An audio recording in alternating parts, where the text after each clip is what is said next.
Hi everyone, it's Lisa here. I'm on my way to a party this evening, but before I go out I thought I'd leave you with another update on my possible project. Of course, the project is all about my new book, The Constitution of the United States of Being. And I'm really excited because I'm starting to get all of the questionnaires, the survey questionnaires back from the test readers who've been reading the book over the past few weeks. And I'm really excited because they're loving the book. Yay! So I thought what I would do today is share some of the comments that they have left me, that they've emailed through to me on their questionnaires. So I've got quite a few here. I'll just start where I start. Okay, so Christina writes, among my collection of authors and books are James Redfield, Dan Millman, Eckhart Tolle, Mitch Albom, and so on. She goes on to say, if I found this book in a bookstore, she means the CUSB, I'd feel as compelled as I did when I first opened it as a test reader to digest every morsel of it. At times it seemed as if I was sitting there sharing an experience with not only a like-minded individual, but a friend, someone who understands it all and had come to that understanding in similar trial and tribulation. So that was really cool. Thank you, Christina. I'm so excited that you liked the book. She really liked the introduction too. A lot of people don't seem to read introductions of books, but well, that's what I thought. But then when I started reading through the survey questions and what people had answered, because I asked them if they read the introduction and if they usually do read introductions, and 99% of them said yes and yes, which is really great news. People read the introductions in the books because that's what sort of sets the whole book up. The introduction tells you what the book's about, maybe what the author's about. In my case, that's for both. I talk about a bit of my background and where I've come from, and I also talk about how the book came into being and how the Constitution of the United States of Being came along. Christina writes, I applaud you for sharing your story, and I also thank you. It's commendable and courageous when someone exposes themselves and lays their soul out there. The world will change because of people like you. Oh, thank you, Christina. The world changes because of all of us. You know, we're all part of that. Okay, who else have we got here?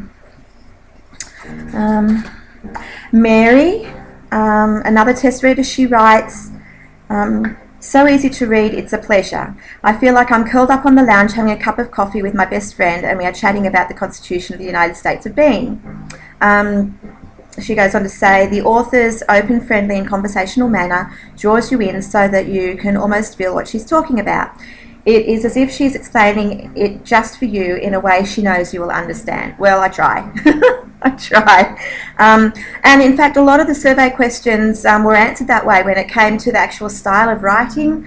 A lot of the people who test read the book felt that way, which is really cool. I'm so glad, guys. I'm so glad that you connected with that and with me in that way. So it's really cool. What else have we got here?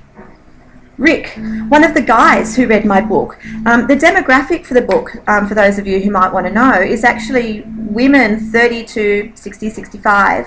That's the demographic that I was writing for, but I also had test readers outside of that demographic to see if it would, like, you know, stretch a little. And Rick was one of the guys who read the book, and he's actually been on his personal journey for a long time. And he wrote that he wouldn't actually buy the book for himself, but that he'd buy it as a gift, and he would definitely recommend the book to other people. And all of the other test readers so far have said that they would buy it as a gift for someone or recommend it. Rick was the only one who said he wouldn't buy the book for himself, but that's understandable because he's not really in my demographic. But it's cool that he liked it enough because he said it here, it heartens me to see books with this information that will inspire others.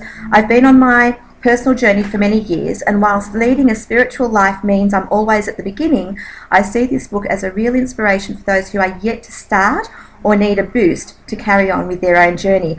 You know what, Rick, you're absolutely right. I totally agree with you, and that's exactly who I'm writing the book for. So I'm glad that you saw that because you're so far into your journey. I'm glad that you saw that was where the book is at and the demographic that I'm writing for. Megan. I liked this one. Megan writes, I love it. It's very personal, and when you go through personal trials and hardships, the feeling like the author has been there adds strength to the words and helps the reader see that things can be better if you let them and follow the CUSB. Megan has some daughters, has a couple of daughters, young daughters, and she says that she'll buy copies, even one for her young daughters to put away for when they are older. One has a similar temperament to me, and I wish to empower her from the start, she writes. Your 16 chapter headings, that's the statements that she's talking about. I so wish I could copy them just to talk to my girls about now. However, I will wait till you have published. They are great little reminders and very fitting as chapter headings. Megan, sweetheart, you can go to my website or go to the Possible Project site. Here's the address again for everyone who's not know, where are we? www.possible.com/project/29999.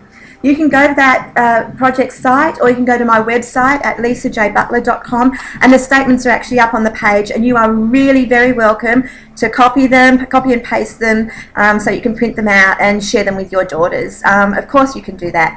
That's why they're there. That's why I put them on the site, so you're very welcome to do that. Okay, one more. How far have we gone? 6 minutes! Oh my gosh! All right. Maybe we'll leave some more till next time. I've got plenty more there. The campaign seems to be going okay. I think we've just got a bit under $1,000 pledged so far, which is really exciting. Thank you so much for believing in me and believing in this book.